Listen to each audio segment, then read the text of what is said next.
Facultad de Tlaxcala, de cuyo nombre sí quiero acordarme, no hace mucho tiempo que existe la licenciatura en Lengua y Literatura. Alumnas de cuarto semestre preparan esta presentación para hablar del buen caballero andante Don Quijote de la Mancha. Y en esta ocasión me encuentro con mis queridas amigas Amalia Solís. Hola. Ana Gabriela. Hola. Marimena. Hola. Y yo, Leslie. Y venimos a hablarles un poco acerca de nuestra experiencia leyendo Don Quijote, algunos datos acerca de la misma obra.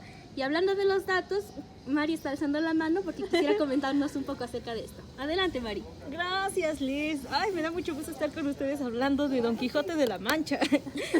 Nosotras igual. Ay, miren, pues los primeros datos que puedo darles de esta obra es que se divide en 2 tomos. Ambos fueron escritos por Cervantes y el primero fue escrito en 1605, el segundo en 1615 y me parece muy interesante cómo es que se escribe la segunda parte, pero pues les vamos a hablar de esto a continuación. Ay, Gaby, ¿gustas comentar? Porque ya vi que también levantaste la mano. Me gustaría completar tu comentario diciendo que el primer tomo fue escrito mientras Cervantes estaba en la cárcel, entonces y fue apresado por musulmanes. Otro elemento que me gustaría mencionar de la obra es que las referencias que hace a varios libros de caballería. Una de ellas es la de Amadís de Gaula. Mete gran variedad de sus elementos, también cómo va retomando. Incluso se dice que es amigo de Amadís de Gaula, que incluso lo conoció. Hablando de lo mismo, ya sabemos que Don Quijote es un personaje bastante, pues no muy cuerdo. Lo mencionas perfectamente, cómo llega a creer que los conoce. Recuerdo que incluso en una escena jura cómo es el físico de Amadís de Gaula. Entonces, compañeras, ¿les gustaría comentar un poco más acerca de cómo él siente esta cercanía respecto a los caballeros y personajes de los libros que él ha leído? Me pareció muy graciosa esa parte. No sé, es como si lo conociera. Realmente nada más era ese conocimiento, pues era a través de libros. Creo que sí he conocido personas que aman tanto sus libros, que llegan a creer en ellos, pero tanto así como Don Quijote realmente no. Creo que estaba muy enamorado de la lectura y pues hasta cierto punto esa locura que siempre se destaca de él. Me pareció muy interesante cómo se va creyendo incluso amigo de los personajes. Sí. Es muy, muy curioso cómo lo va haciendo y cómo lo va familiarizando tanto con su vida. Es muy chistoso porque pues hay muchas partes donde el Quijote hace locuras como tal por parecerse a estos señores que ni siquiera existieron, pero él quiere parecerse. Y hay como un contraste muy fuerte con otros personajes que sí pasaron eso realmente, que sí lo vivieron por las circunstancias de su vida, pero el Quijote ni siquiera se da cuenta de eso, porque él está tan encerrado en su mundo. Por ejemplo, con la historia de Cardenio, está muy cool esa historia. Cardenio, pues vemos cómo ha sufrido, cómo básicamente se volvió loco a partir de su decepción amorosa. Y en esa misma parte del Quijote, este caballero andante, el Quijote, quiere hacer locuras por amor por Dulcinea, por una mujer que apenas se ha visto, pero ni siquiera le sale porque solamente nos relatan como quería hacer mil y una locuras y apenas si se desnudó y no sé qué otra cosa hizo. Fue muy chistoso, de hecho. Cuando queda esperando en lo que Sancho va a hablar con Dulcinea. Sí. Pero antes de que se vaya Sancho, le dice que tiene que ver cómo Don Quijote hace una locura, ¿no? Y entonces se desnuda y se pone a caminar de manos.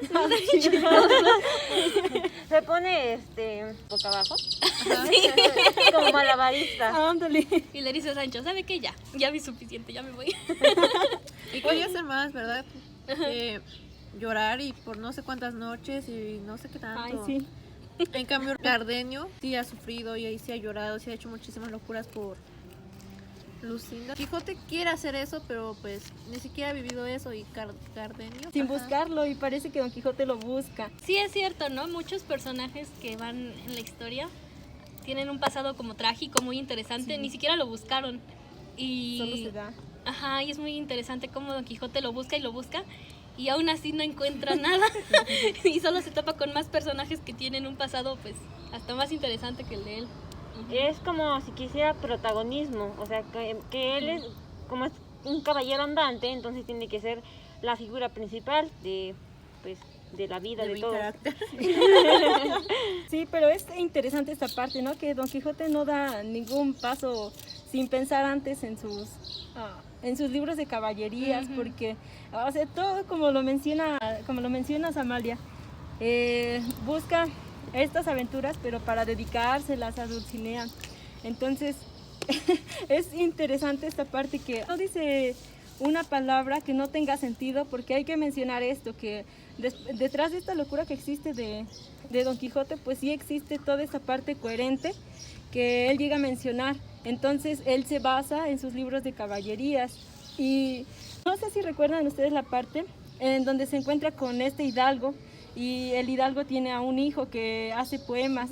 Entonces le gusta el estudio del humanismo, y pues ya saben, ¿no? En ese tiempo eran muy alabadas esas personas, y le menciona a Don Quijote que tiene coherencia, y su padre incluso le llega a mencionar que se ande con cuidado el hijo, porque pues Don Quijote no está realmente cuerdo.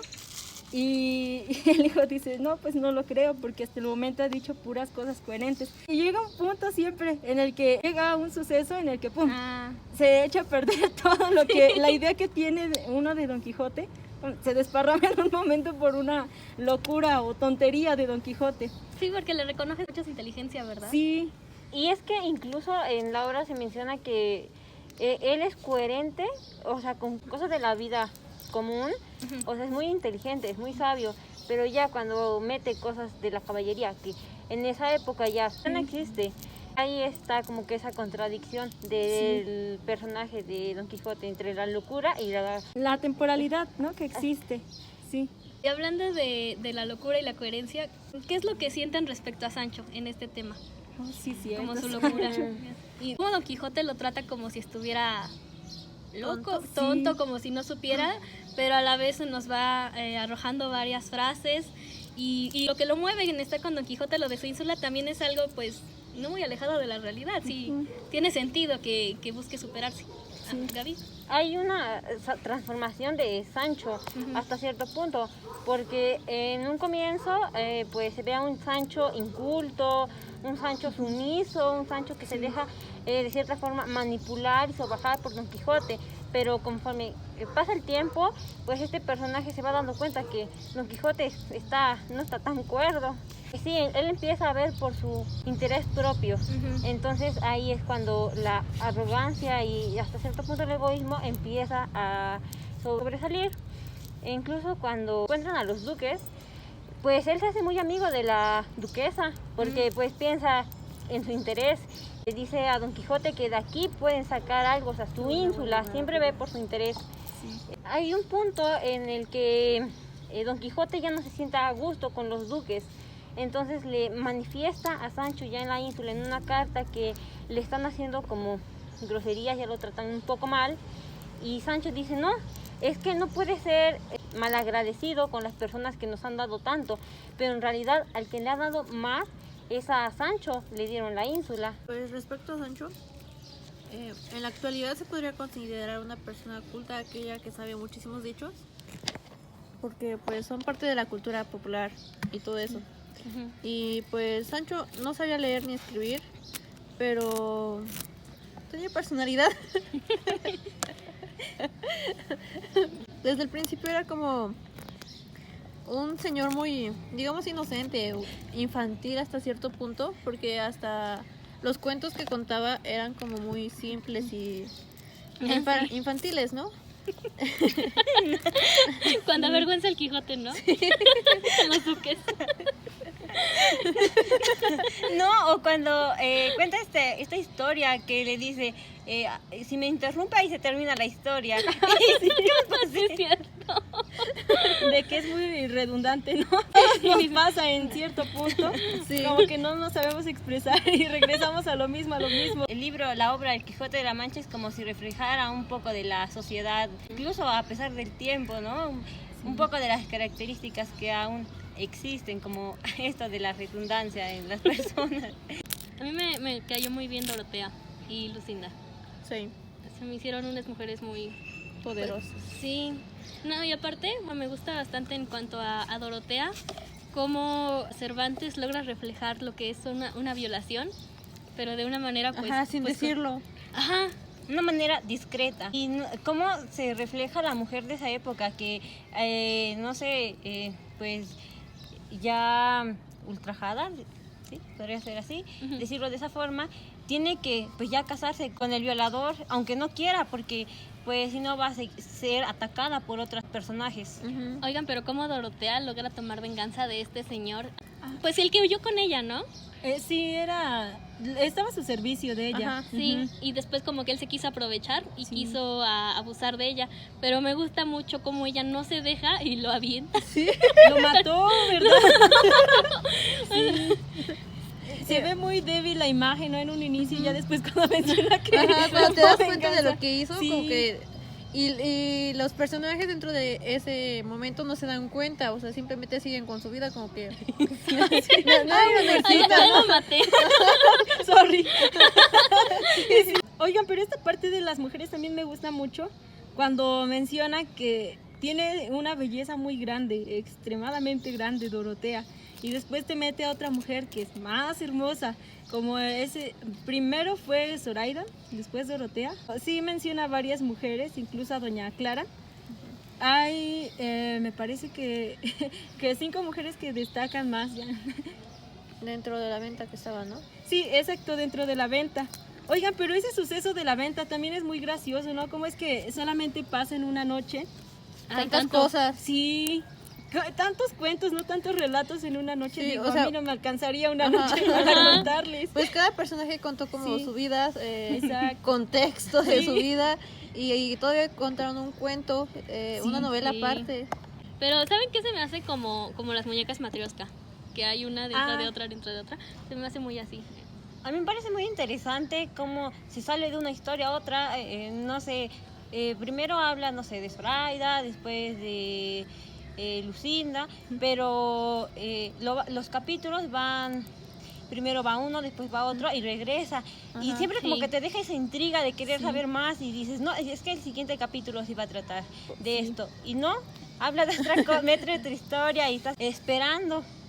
A ver, ¿a qué hora se une esa parte? Ajá, pues de hecho fue por eso que es como considerada la primera novela contemporánea, por así decirlo. Bueno, no por así decirlo, es es un hecho. es un hecho, sí.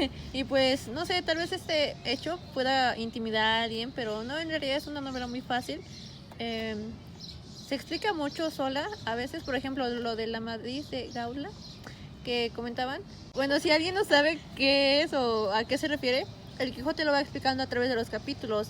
En un momento te menciona que fue un gran caballero y luego te menciona que es de los libros de caballería y luego te explica qué son los libros de caballería y luego cuando hacen la expurgación de sus libros, pues ahí te van mencionando más libros de caballería que puedes buscar y puedes encontrar un gran contexto ahí.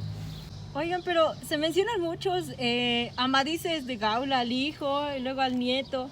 Ah, es que es como Naruto que... Excelente referencia. de la cultura popular contemporánea, porque no lo he visto, pero mi hermano sí. Y conozco que es la historia principal de Naruto. Luego cuando Naruto está grande se casa y tiene hijos, luego del hijo de Naruto y luego creo que hay otras dos, no sé. La descendencia. Ajá. Sí, básicamente es el Amadís de Gaula. Cervantes también es muy ingenioso porque como estaban mencionando que nos va saltando de capítulo en capítulo y que nos va dando referencias, esos pequeños hilos que deja te dicen, ¿no? Se van a mencionar en la segunda parte. Ajá. O esto ya se mencionó en la primera parte. Entonces como que no te deja así tus ideas sueltas y me gusta cómo es muy preciso Cervantes. Ajá, y también lo del narrador que utiliza De Cide. de Cid Hamet, se supone que fue el que escribió la historia y el que la está transcribiendo encontró esta historia en unos papeles viejos que se usaban como para forrar.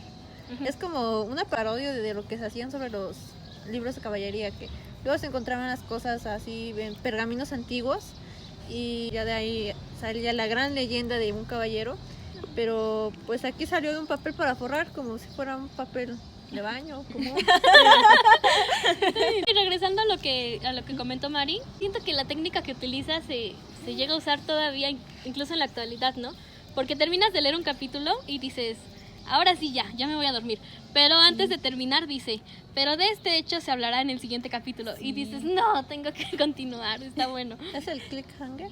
Ajá, cliffhanger. Te engancha mucho a la lectura. Sí, te hace ver que no es tan complicada. Ajá, y luego como que ya estás cansado de leer, pero como deja algo pendiente y lo retoma en 2 capítulos después y te quedas con ese pendiente toda la noche y ya al día siguiente te levantas temprano a seguir leyendo eso. Hasta soñé con él un día. A mí me pasó algo parecido. ¿Sí? Todo un capítulo me lo soñé como si me lo estuviera seriando. Tú eres Dorotea. No, Rosina del Toboso. Era una espectadora más de la venta. ¿Cómo se llamaba? ¿Juana Pancha? No. Primero le es puso Juana Juana Pancha, Pancha. luego María Panza. Panza. Ajá, antes Panza, era Panza. Juana Pancha, ¿verdad? Ajá, Pero también hay uno de Teresa, ¿no? Teresa Panza. Ah, Teresa. Ya en la segunda mitad se menciona como Teresa, pero en la primera le cambia de nombre como 2 veces. o 3. Juana. Como que Cervantes se lo olvida y luego lo retoma o no sé. Sí, Ah, luego... bueno, sí, también es un poquito distraído, ¿no? Como con esa parte del burrito de Sancho. Pues igual recordad que eran muchas páginas y era a escritos, mano. eran manuscritos, Ajá. entonces no tenían corrector como en la actualidad, ¿no? Que ahí le tachas en lo que te equivocas. Pues me gusta porque después te aclara, ¿no? Ajá. Yo creo que es muy inteligente porque a pesar de que se le olvide darte un detalle, como varios capítulos después dice, pero en el capítulo no sé qué, pasó esto, y luego dicen, ¿no? Que al escritor se le olvidó mencionarlo. Pero como que si le echa la culpa a alguien así. Ajá, o al que estaba traduciendo esta cosa del árabe, del árabe al español. O que tal persona olvidó traducir esa parte porque como era moro y lo estaba pasando como al cristiano, pues lo omitió o cosas así. Se me pasa una pequeña parte, ¿no? Una pequeña gran. Sí, pero al escritor. Ay, de veras. De veras con él, unos apes. Pero bueno, muchas gracias por escucharnos. Espero que les haya agradado. Chicas, ¿quieren despedirse? Queremos dar la recomendación del libro. Sí. No es tan difícil como lo plantean. La lectura es ágil, amena. La lectura te va dando las referencias, no se hace Ajá. tan complicado. Tal vez algún vocabulario como que digas qué onda, pero ya es cosa de la época y se busca fácilmente en Google y ya. No, y hasta las mismas notas a pie de página pues te resuelven. Ajá. Y bueno, tiene tanto prestigio y ha sido recordado tanto. Por ejemplo, aquí en México, en el Festival Internacional Cervantino, en Guanajuato hay museos, hay estatuas dedicadas al Quijote. Incluso aquí en Tlaxcala tenemos una pintura donde La pueden ver demuestra en a Don Instagram. Quijote en la valiche. No hay nadie que no haya escuchado del Quijote y creo que es muy ameno leer, más que nada la lectura. Sí. Sí. Tal vez ya dimos muchos spoilers, pero es contexto. Vale la pena. Disfrútenla. En serio, Es muy sí, buena. léanlo. Léanlo. Bueno, muchas gracias, adiós Hasta luego. Muchas gracias, adiós. Adiós. y adiós. Muchas gracias.